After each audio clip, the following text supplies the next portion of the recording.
The movie starts as a horde of people have lined up outside a meat shop, which is supposedly selling a never-before-tasted exotic meat. The people are willing to pay any amount for the meat, such as its taste. Days turn into weeks, but the crowd is showing no signs of slowing down. Rather, it's increasing. Even the policemen and politicians have jumped on the bandwagon. One day, a curious customer finally asks the burning question, which animal does the meat belong to? The male butcher responds that it is pork that hails all the way from Iran. Soon, the word spreads in the neighborhood like wildfire, making the meat shop even more crowded. The butchers, who were once struggling to meet basic demands, have now started making six figures. Even the large meat factories are forced to go out of business due to the arrival of this Iranian meat. We are then shown how this meat shop went viral in the first place. Run by passionate butchers, Vincent and Sophie, who also happen to be a couple. The meat shop lies in the outskirts of Paris.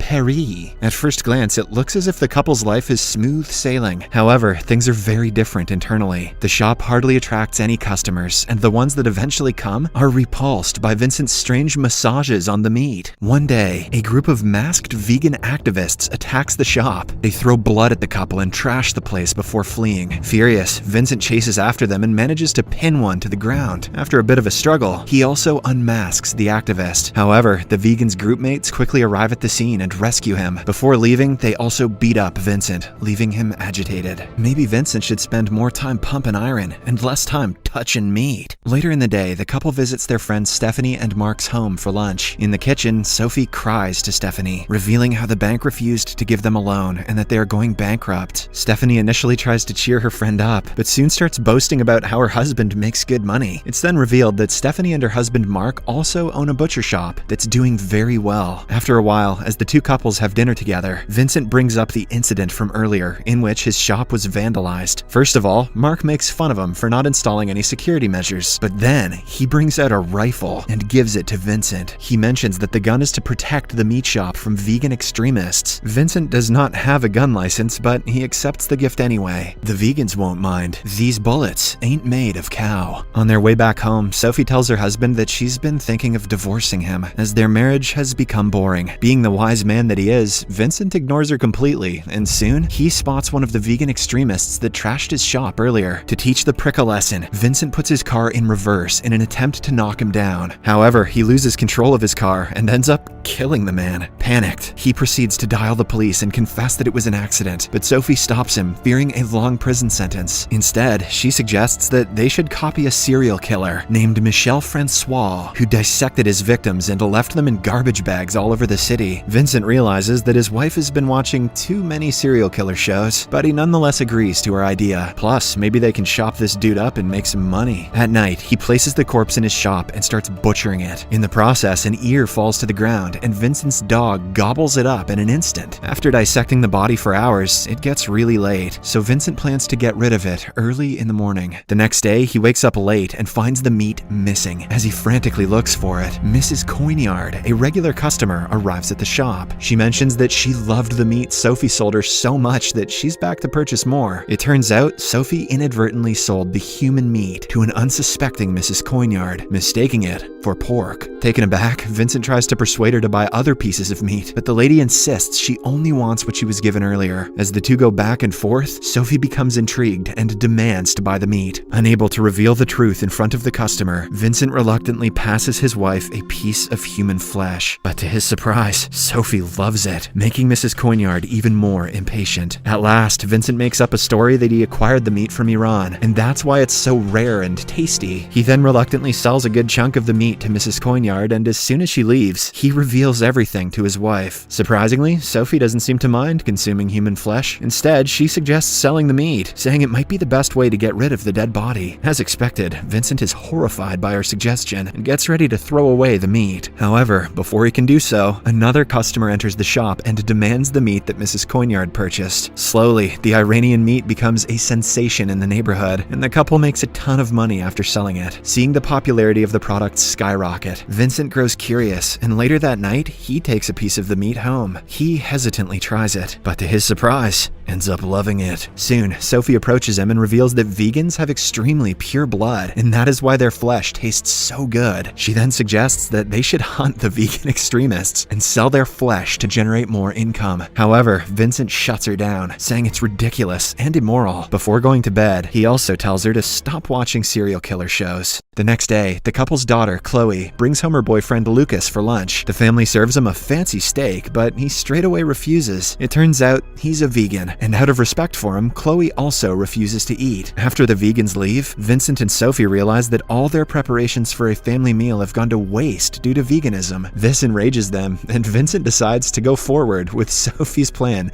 to hunt vegans. When a vegan is porking your daughter, it's time to turn that vegan into pork. That night, the couple heads to a vegan restaurant and selects the owner as their first target. They follow him for a while, and Vincent even manages to break into his room with a cleaver. However, at the last moment, he gets cold feet and backs out. With the first attempt being a total failure, the demanding Sophie feels that they need more practice. Hence, the next day, the couple comes back with an elaborate plan. They pretend to be vegans and protest outside a supermarket to search for a potential vegan target. Eventually, a skinny guy walks up to them, praising them for their efforts. Sophie convinces him to meet up later in a parking lot so that they can discuss vegan stuff. As per the plan, the couple heads to the spot early and rehearses different ways of killing their target. Soon, the vegan arrives in a van, but to the couple's dismay, he has brought some of his friends as well. Because of this, Sophie and Vincent are forced to abort their plan. After a while, the vegans reveal that they are going to raid a meat shop, so they ask the couple to tag along. Afraid of being exposed, Sophie and Vincent reluctantly oblige. Along the way, they lie about their current identities and mention that they are florists. After reaching their destination, the butcher couple realizes that the meat shop belongs to their own friends, Mark and Stephanie. Sophie starts doubting the idea, but Vincent, who is clearly envious of his rich friends, enters the shop and starts trashing it with the vegans. In the next scene, the couple goes to a restaurant to have dinner. There, they discuss ways to hunt down victims without arousing suspicion. However, they disagree over something and soon get into an ugly fight, causing Vincent to angrily storm off. As Sophie sits there alone, a waiter takes advantage of the opportunity and hits on her. Sophie realizes that they have similar interests, and after a while, the waiter takes her out on a ride. When they arrive outside Sophie's home, things get romantic and the two start making out. However, when Sophie finds out that he is a vegan, she purposely bites his tongue, causing it to bleed. She then invites him inside to treat his wound, to which the waiter obliges. While the guy is inside the bathroom, Sophie walks up to Vincent and briefs him on the situation. As expected, the latter gets nervous and refuses to do it, but the cunning lady starts blackmailing him, saying that she will sleep with the waiter if he refuses to kill. Upon hearing this, Vincent loses his temper and begins to sharpen his knife, but at the last moment, he again chickens out and urges his wife to let the man go. However, Sophie has some other plans. She purposely gets the man naked and proceeds to have intercourse with him. This finally riles up Vincent, so he beats the poor man to death. I get that this movie's a metaphor or whatever, but geez. The next day, Sophie gets a call from her friend Stephanie, who tells her about last night's vandalism. The butcher couple immediately reach the scene, pretending to be concerned. There, they see Mark arguing with a police officer. It turns out he is the same officer who is investigating the vandalism of Vincent's butcher shop. Afterwards, the officer asks to speak to Vincent privately. Vincent initially panics, but soon, it's revealed that the police officer has also heard about the famous Iranian pork, and he wants to buy some. Eager to earn more money, Vincent promptly says yes, and later that day, the couple again sells human meat. Numerous customers line up for the product, and as a result, it gets sold out within an hour. Hence, they decide to make vegan hunting a regular thing, and with the help of some deadly weapons and sophisticated techniques, they begin a daily killing spree. By the end of the week, they increase the price of the meat and generate a high profit. One day, while on lunch with their friends, the couple bring along the fake Iranian pork, and like the previous customers, Stephanie and Mark also immediately fall in love with the taste. But suddenly, while chewing on the meat, Mark bites onto something metallic. Stephanie, who is a former nurse, instantly recognizes the object as a pacemaker. It turns out that one of Vincent's victims had a pacemaker installed in their heart. He somehow manages to defuse the situation, but the competition between both the couple's meat shops initiates an argument, which quickly turns into a physical fight. The husbands begin tussling on the ground, and all of a sudden, Vincent bites off Mark's ear and starts chewing on it. He then spits the ear out, gives Mark a menacing look, and leaves with Sophie, much to everyone's horror. Sophie and Vincent continue killing humans and rake in huge profits. On top of that, their dying marriage is also now saved. One day, the couple attends a vegan festival where Vincent notices a little chubby boy boy. The cannibal can't resist the urge to think of ways to butcher the boy for his meat. Soon, it dawns on Vincent that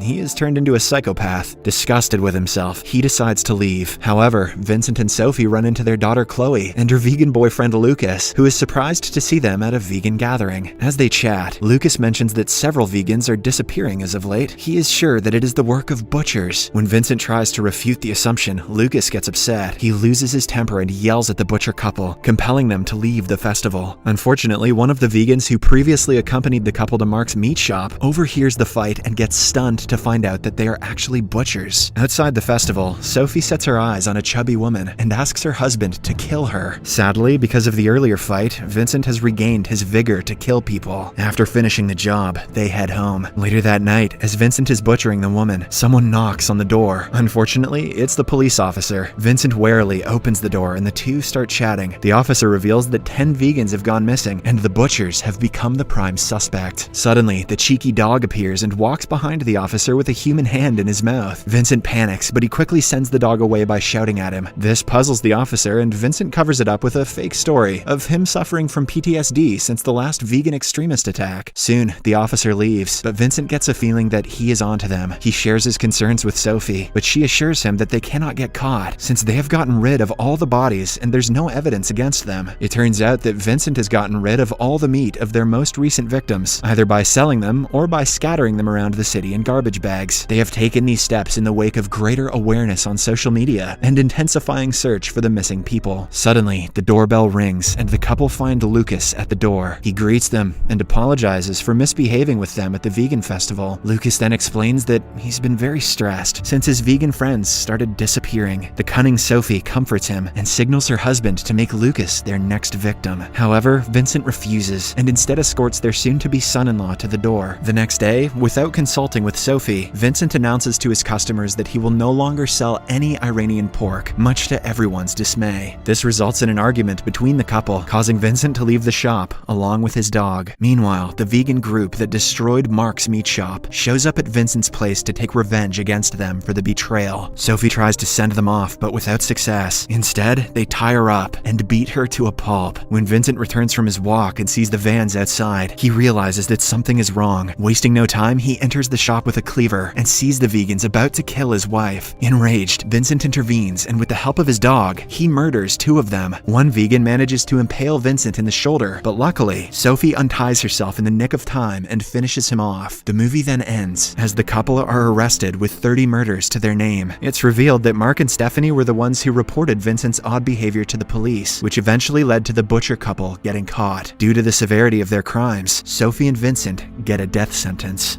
That's it? Geez, I was expecting I don't know. Subscribe for more videos like this, turn on notifications, and leave a like to help the channel out. Thank you for watching.